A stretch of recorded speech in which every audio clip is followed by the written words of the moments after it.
about the kind of the practitioner front, because I remember reading a number of your, I don't know if it was a reaction on LinkedIn or a post on LinkedIn about um, some common misconceptions about modeling. I think you wanted to talk about that, and then maybe link it to kind of the question earlier that the math departments and the computer science departments, oddly enough, don't talk to each other often.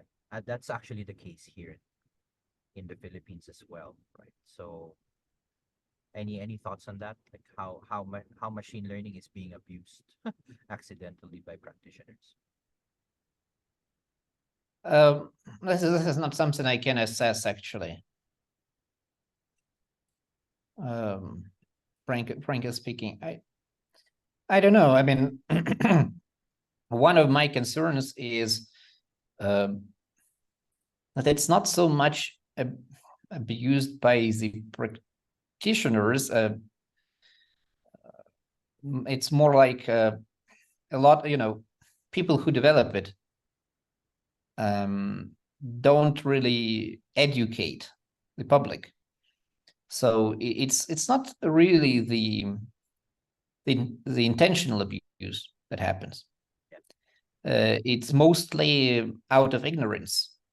People tend to believe those models as if they were some sort of oracles that always tell the truth, but it's not. It's not the case. One thing that I'm concerned with, and that is somehow I didn't actually see so much about it in the regulatory discussion lately. One thing I'm concerned about is AI fake detection, or whatever they call them. AI content So detectors. those AI detectors that detect AI produced texts or images. I have some problem with. I don't think they work. I don't know.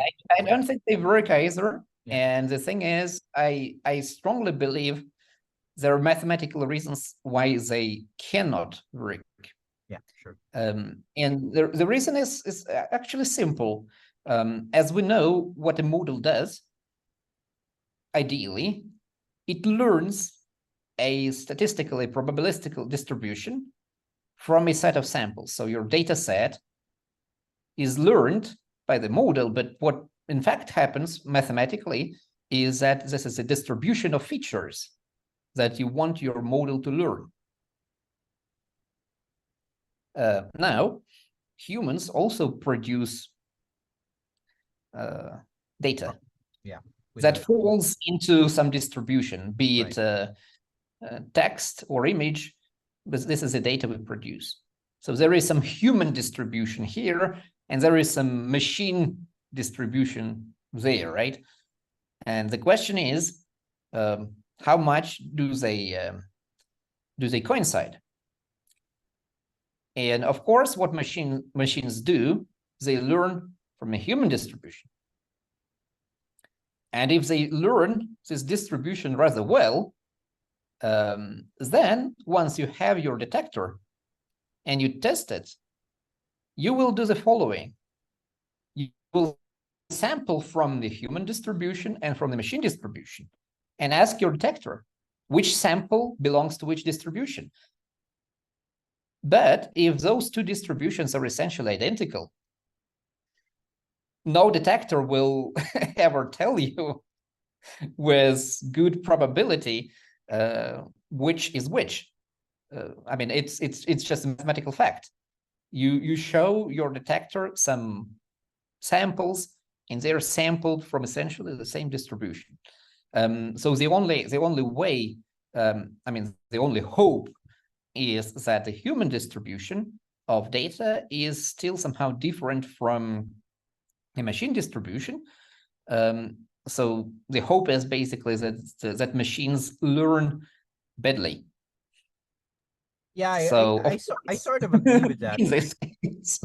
I mean, that's how deepfakes became a thing, right? They were able to basically essentially replicate what would be probabilistically real images. So it's very hard to detect. And another thing that I find, I don't know why people miss it, maybe they don't. But you're trying to solve for the intent of the data using the data alone. So, for example, I intended to create a fake. Nothing in that data set is encoded with my intent to create a fake. You need another data set to kind of capture that kind of outside the main sample. For example, detecting fake news, right? Fake news is basically probabilistic text written with the intent to malign someone or attack someone, which could very well just be true news as well. So there's nothing intrinsically true or false by a word.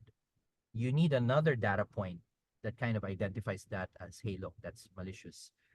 But somehow people continue to do these models and attempt to classify fake fake news without that extra vector or that extra identifier.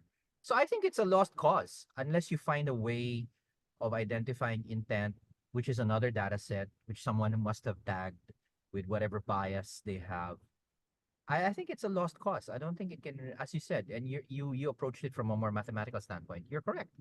If the data that was reproduced statistically reproduces the distribution of authentic data, then there's really no way you can tell them apart. You need another vector embedded there that says, say, that's fake, it's true. And if you have that, then you might as well just classify that vector and forget about the rest. So Yes, right. right. So I don't get it. I don't get why people insist. I don't know. I don't know. Well, I And mean, one thing is, of course, if you have someone invested in you tens of millions, you don't want to go back and tell this guy, look, now I have a proof that your investment is lost. yeah. It can generate a very adverse reaction, I believe. That's one thing, but what I don't understand is, of course, there are some people who believe those models work and they use them, but they are practitioners. How on earth someone who is an expert can create such a model? It's Why it's a don't we have deceptive approach concern? if you think about it. It's a deceptive approach In a way, it could be. I don't want to blame anyone personally, for but trying. um, here I think one concern that I have, one problem that I cannot crack is, first of all, why people who are experts in those systems tried to create them, In the first why they place. didn't have this pretty simple mathematical reasoning that those models probably won't work, or they won't work reliably enough, especially as generative AI advances. Yeah. That's one thing. The other thing is, well, there are obvious ethical concerns. Even such simple things as some American teacher association Yeah, I read signing a that contract article. I read with that a article. startup that, yeah, well, I mean, one can, of course, say these are just test scores, but these are not just test scores, right? This is a decision that affects pupils, that affects human lives. This is a decision that affects basically children. Yeah. And In the in the future. modern society, the society itself puts more trust in teachers bringing up the new generation than it puts into parents. Yeah. It's just obvious because children spend more time at school than with their parents often, and I think most of the time.